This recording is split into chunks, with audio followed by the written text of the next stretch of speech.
children of God, mga anak sa Diyos.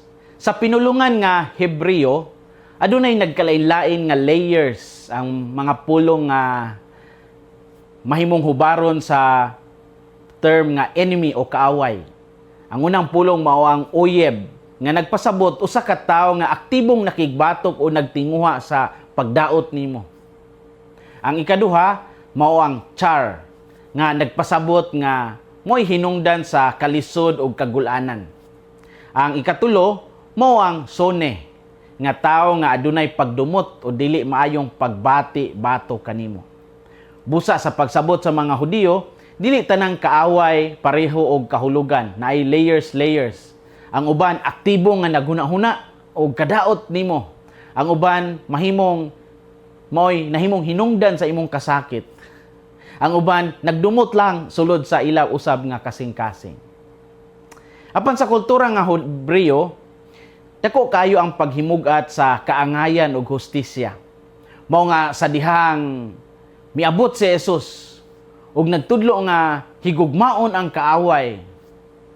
Usa kini ka makapakurat og revolusyonaryo kay nga pagtulunan nga milabaw sa ordinaryong pagsabot sa kadaghanan. Diya sa ebanghelyo karong adlaw gipadayon ni Jesus ang iyang wali didto sa bukid.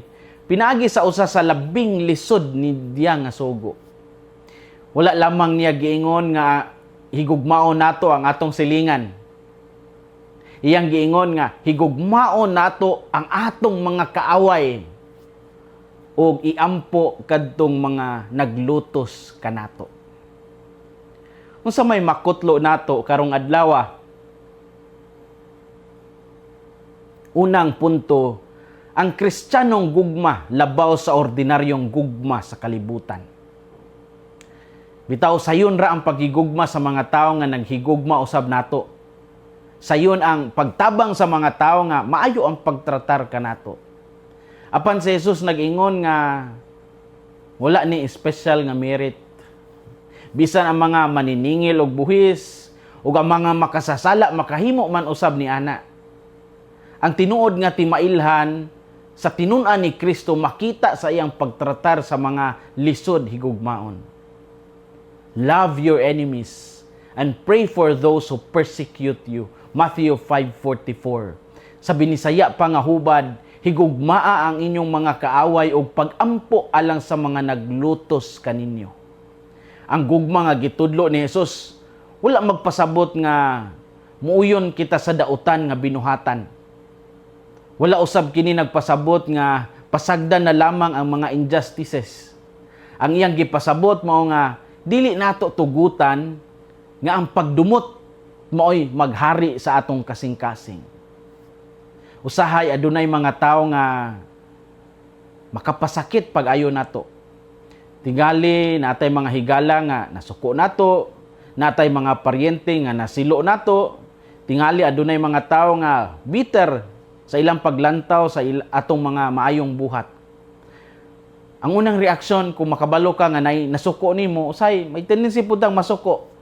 Apan ang ebanghelyo nag-awhag nato sa pag-ampo alang kanila.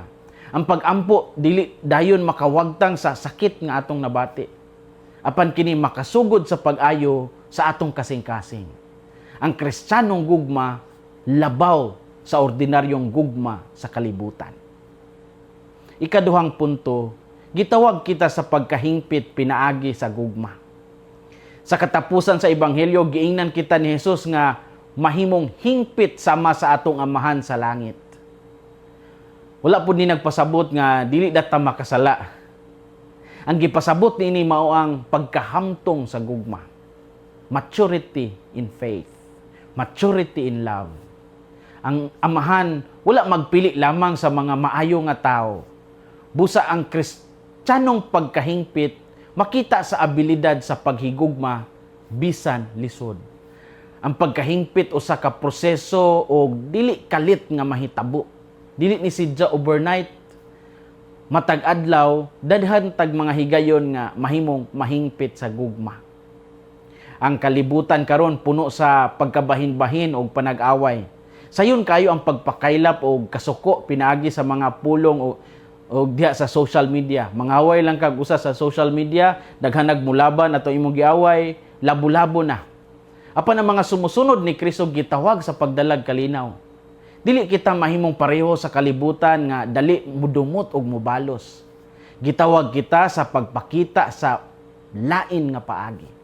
Ang kalinaw magsugod sa matag kasing-kasing nga andam mo pasaylo. Gitawag kita sa pagkahingpit, pinaagi sa gugma. Story time. Ang South Africa nakaagi sa usa ka sistema nga gitawag og apartheid. Di na mga tao kaniadto gibahin sumala sa kulor sa ilang panit. Black Africans o white Africans. Ang mga Black Africans nakasinati og daghan nga discrimination o pag-abusar sa ilang mga human rights. Samtang mga South Africans nga mga puti daghag mga privileges sa katilingban. Ug usa sa mga nitindog batok niini nga mga injustices mao si Nelson Mandela. Mao nga napriso siya sulod sa 27 years. Human siya na kagawas, daghan nga nagtuo nga manimalos siya sa mga nagdaot kaniya. Daghang tao ang nagpaabot og kasuko nga mao ang mupasulabi. Apan nakurat ang tibuok kalibutan sa iyang gibuhat.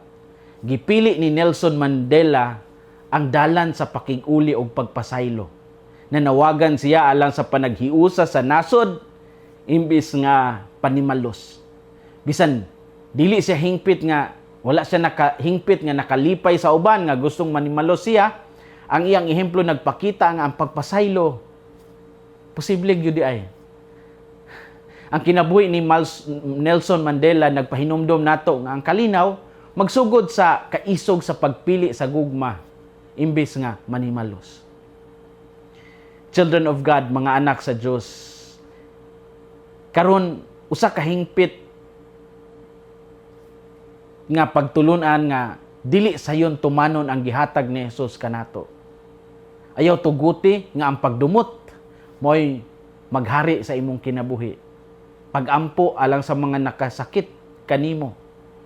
Pangintaa ang grasya sa pagpasaylo bisan lisod. Lisod ni nga mga pagtulunan. Apan hinumdumi nga ang Dios naghigugma usab sa mga tao nga nakasala batok kaniya. Hinaot nga ang kasing-kasing ni Kristo maghari sa atong mga kasing-kasing. Kini si Father Felmar Castrodes, Fiel SVD, ang inyong magsisibya sa maayong balita. Gikan dinhi sa Radio Veritas Asia, hinumdumi ang kinabuhing Kristiyano, kinabuhi sa pagserbisyo.